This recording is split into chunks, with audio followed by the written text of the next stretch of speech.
Ay! Aray ko! Hi guys! Gawa nga tayo ng lemon orange juice. And napakadali lang ng recipe. Kailangan mo lang ng orange, lemon, and honey, and tubig na malamig or ice na may tubig.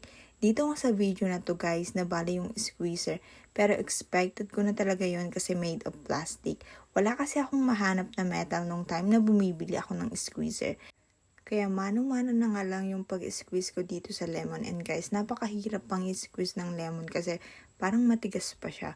And after that guys, next naman yung orange. Dito nga guys, hindi ako masyadong nahirapan kasi malambot lang yung balat ng orange. Hindi katulad ng lemon na matigas. After ko nga ma-squeeze yung lemon and orange guys, next naman ilalagyan ko ng honey. Pwede din naman kayong gumamit ng asukal pero mas prepare ko ang honey dahil mas healthy daw ito.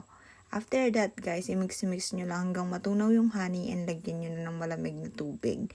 Natikman ko lang to nung nasa Baguio pa ako and as someone na madaming cravings and mahilig sa pagkain at inumin as long as kaya naman ng budget, go lang. And take note guys, this is a healthy drink. Bukod sa rich in vitamin C, may antioxidant fiber that help to support our immunity and maganda din siya sa healthy skin. Tamang-tama din ngayon na mainit ang panahon. And dyan guys, nilalagyan ko na ng toppings yung ginawa kong waffle na merienda. Dahil ilang araw ko ng cravings sa ang waffle. At yun lang guys, it's merienda time. Bye!